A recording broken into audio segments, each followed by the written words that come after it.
शुरुआत कर लेते हैं आज के न्यूज पंच का। सबसे पहले बात करेंगे वक्फ को लेकर, क्योंकि आज का दिन संसद के लिहाज से काफी अहम रहेगा। हर किसी की नजर रहेगी लोकसभा के आज के सत्र पर, क्योंकि आज संसद की लोकसभा में पेश किया जाएगा वक्फ संशोधित बिल, जिसका विरोध विपक्ष लगातार कर रहा है। विपक्षी दलों का मानना है कि ये विधेयक वक्फ संपत्तियों पर सरकारी दखल को बढ़ावा देगा और इससे धार्मिक स्वतंत्रता और अल्पसंख्यक अधिकारों पर भी असर पड़ सकता है। तो वहीं सरकार इसे पारदर्शिता और प्रशासनिक सुधार की दिशा में उठाया गया महत्वपूर्ण कदम बता रही है। आज 12 बजे इस बिल को लोकसभा में पेश किया जाएगा, जिस पर 8 घंटे चर्चा होगी और चर्चा के बाद होगी वोटिंग। हालांकि बजट सत्र में अब केवल 3 दिन ही बचे हैं और इस बिल को लेकर सभी पार्टियों ने अपने अपने सांसदों के लिए व्हिप भी जारी किया हुआ है। इसके साथ ही आपको बता दें कि अब लोकसभा में और राज्यसभा में नंबर गेम क्या है, कौन कितने बहुमत में है, वो विस्तार से आपको बताते हैं। जहां अगर नंबर गेम की बात की जाए तो संसद के नंबर गेम में खासतौर पर लोकसभा की अगर हम बात करें, जहां पर आज इस बिल को पेश हो रहा है, तो 542 कुल सदस्य हैं, जिसमें से 272 बहुमत के लिए जरूरी है। और उसके बाद में बहुमत, और ये तो बात रही कुल सदस्य की, लेकिन 293 सांसद जो है वो एनडीए के हैं। विपक्ष के पास 235 सांसद हैं और इसके साथ ही 17 सांसद जो हैं वो अन्य दल के हैं। तो ऐसे में यानी कि अगर हम लोकसभा की बात करें तो बहुमत का जो आंकड़ा है वो इस वक्त एनडीए के पास में है, यानी कि इस बिल को पास करने में कोई ज्यादा मुश्किलें आज नहीं होने वाली। लेकिन हालांकि चर्चा के लिए 8 घंटे का समय जरूर दिया गया है। लोकसभा में 8 घंटे चर्चा होगी और जैसा कि किरण रिजिजू ने भी कहा कि हम विपक्ष के द्वारा उठाए गए हर एक तर्क का जवाब देंगे, जो भी सवाल होगा उसका जवाब दिया जाएगा आज, और सारी बातें वहां पर रखी जाएंगी बिंदुवार। इसके साथ ही ये तो बात रही लोकसभा की। लोकसभा के बाद अब राज्यसभा की भी बात कर लेते हैं। राज्यसभा की भी बात करेंगे, लेकिन उससे पहले आपको बता दें कि लोकसभा में एनडीए का नंबर गेम किस तरीके से है।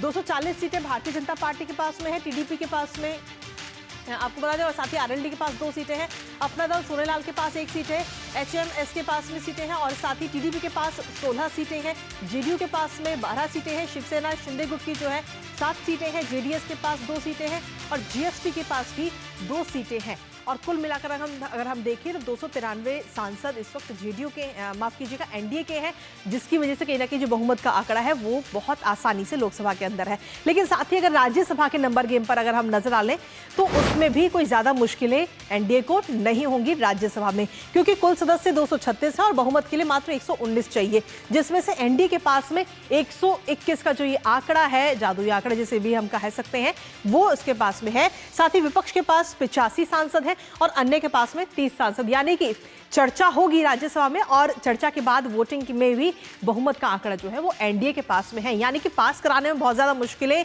होने वाली नहीं है। संभावनाएं है कि आसानी से पारित हो जाएगा। लेकिन साथ ही अगर हम देखें तो विपक्ष की तरफ से तमाम सवाल इस बिल को लेकर खड़े किए जा रहे हैं। इस बिल का विरोध लगातार किया जा रहा है और ऐसे में आखिर किन किन बातों को लेकर विरोध हो रहा है और इस बिल से क्या कुछ महत्वपूर्ण बदलाव होंगे, एक बार उस पर भी नजर डाल लेते हैं। दरअसल संपत्ति दान करने के लिए 5 साल का इस्लाम जरूरी है। अगर कोई व्यक्ति अपनी संपत्ति को दान कर रहा है तो उसके पास में 5 साल का उसके पास इस्लाम जरूरी है, 5 साल का वो इस्लाम में हो। इसके साथ ही अपने नाम की रजिस्टर्ड जमीन ही आप दान कर सकते हैं, ये भी इसमें प्रावधान रखा गया, यानी कि अगर कोई जमीन आपके नाम पर है तो आप सिर्फ उसी जमीन को ही दान कर सकते हैं। इसके अलावा महिलाएं जिनको अभी तक उत्तराधिकारी नहीं बनाया जाता था, वो भी अब जमीन की उत्तराधिकारी होंगी।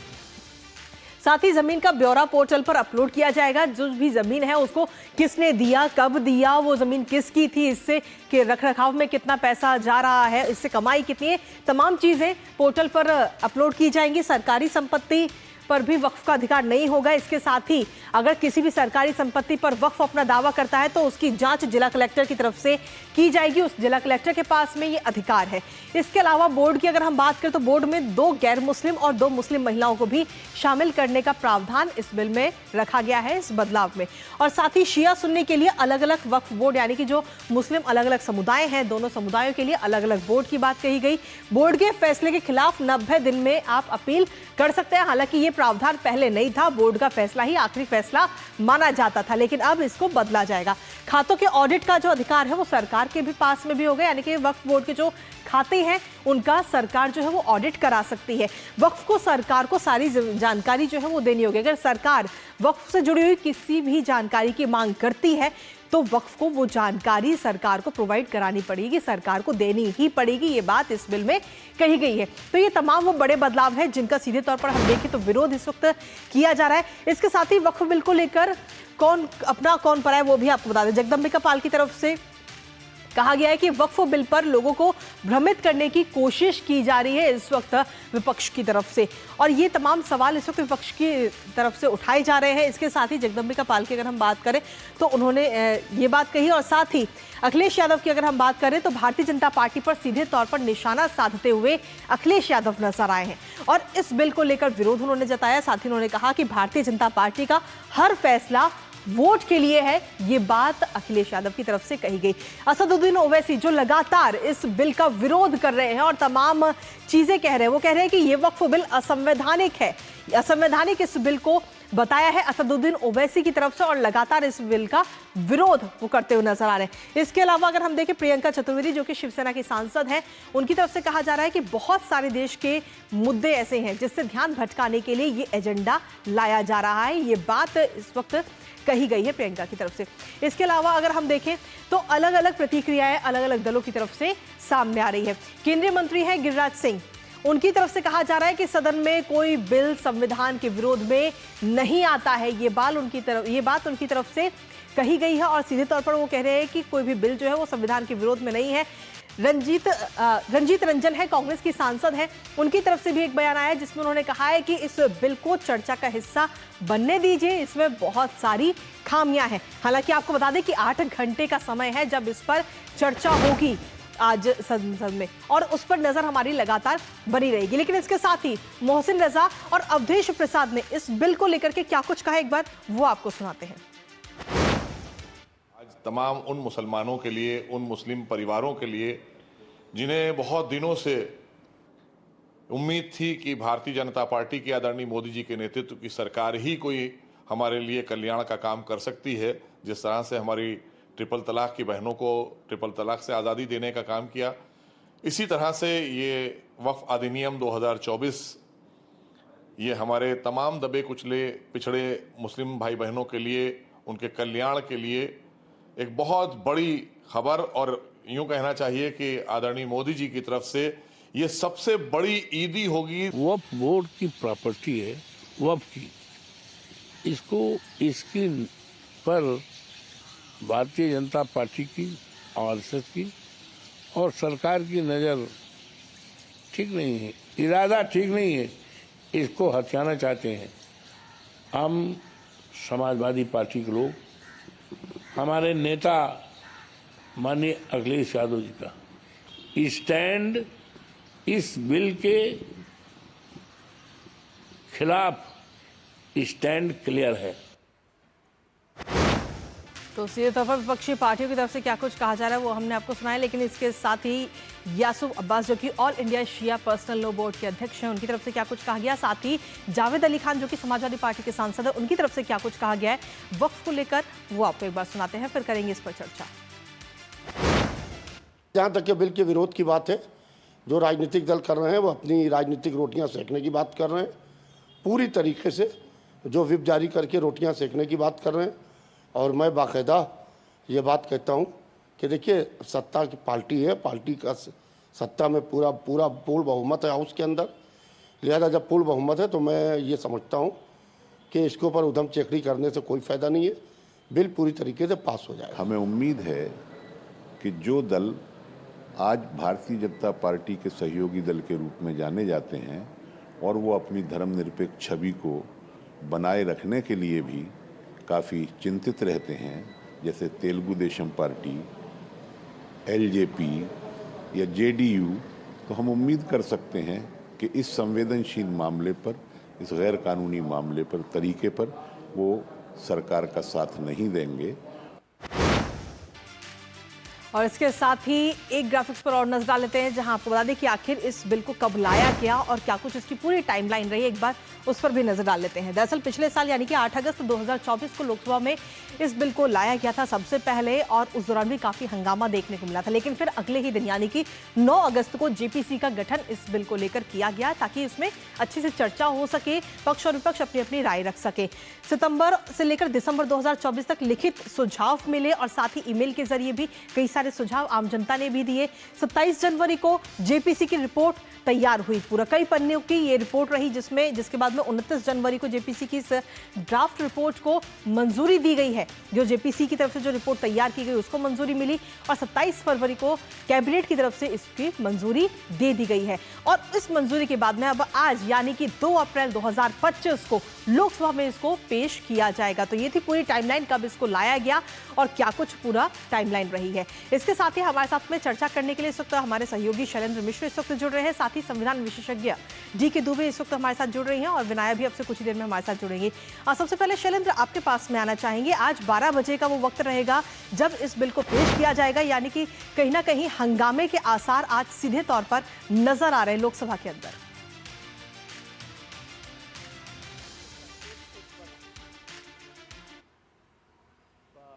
सहयोगी दल हैं कांग्रेस पार्टी के या फिर इस बिल के विरोध में खड़े हैं, आरजेडी हो, समाजवादी पार्टी हो, आम आदमी पार्टी हम जानते हैं वो भी विरोध कर रही है। इस तरह से तमाम वो दल, टीएमसी वो विरोध कर रही है। तो जब लोकसभा में ये बिल रखा जाएगा जिसमें हम देखते हैं कि 12 बजे के बाद किरण रिजिजू केंद्रीय मंत्री इस बिल को सदन के पटल पर रखेंगे। चर्चा के लिए 8 घंटे का समय निर्धारित किया गया है, 5 घंटे एनडीए को मिला है, बाकी 3 घंटे विपक्षी दलों को। तो चर्चा होगी, लेकिन इस बीच विरोध हो सकता है, इसके संकेत मिले हैं और हो सकता है कि हंगामा भी हो, चूंकि जिस तरह से कल से हम देख रहे हैं कि विपक्षी दलों ने अपना रुख इस पर विरोध को लेकर बनाया हुआ है। इसमें अब सवाल ये उठता है कि आप बिल के किन प्रावधानों का विरोध कर रहे हैं। अब सत्ता पक्ष ये सवाल पूछ रहा है कि क्या आप नहीं चाहते कि वक्फ की जमीनों के प्रबंधन में ज्यादा पारदर्शिता हो, उन जमीनों के आय का इस्तेमाल सही तरीके से गरीब मुसलमानों के हित में हो, या फिर जो अनावश्यक विवाद होते हैं, एक तरफा दावे जो होते हैं, केवल दावे के आधार पर वक्फ की जमीन बताने का एक जो विवाद चलता है वो खत्म क्यों ना हो। तो सवाल यह है कि सिर्फ तुष्टीकरण की राजनीति या फिर बरगलाने के लिए मुसलमानों को क्या ये विरोध विपक्षी दल कर रहे हैं। बीजेपी ये सवाल पूछ रही है और इसीलिए बीजेपी के नेता खुलकर कह रहे हैं कि बांटने की राजनीति कांग्रेस पार्टी करती रही है और ये कांग्रेस पार्टी की उसी सोच को दर्शाता है। 2013 में जो उन्होंने संशोधन किया था तब उन्हें याद नहीं आया था कि इस तरह के संशोधन से विवादों की बाढ़ आ जाएगी, जहां ट्रिब्यूनल को इतने अधिकार है उसके बाद उससे अपील करने का अधिकार निचले स्तर पर कहीं नहीं दिया गया है। एक तरफा उसमें जो सदस्य हैं वो बायस्ड रहेंगे। तो इन सब का बात को क्यों नहीं ध्यान दिया गया था जब तमाम बदलाव किए गए थे और जिसके विरोध में हम देख रहे हैं कि देश भर में तमाम आंदोलन हुए।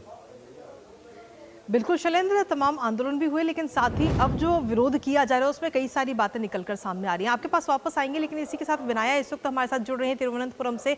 विनाया, अगर हम देखें तो कई सारी कम्युनिटी कहीं ना कहीं सपोर्ट भी करती हुई नजर आनी है, इस बिल के सपोर्ट में, समर्थन में नजर आती है, खासतौर पर बिशप समुदाय की अगर हम बात करें तो।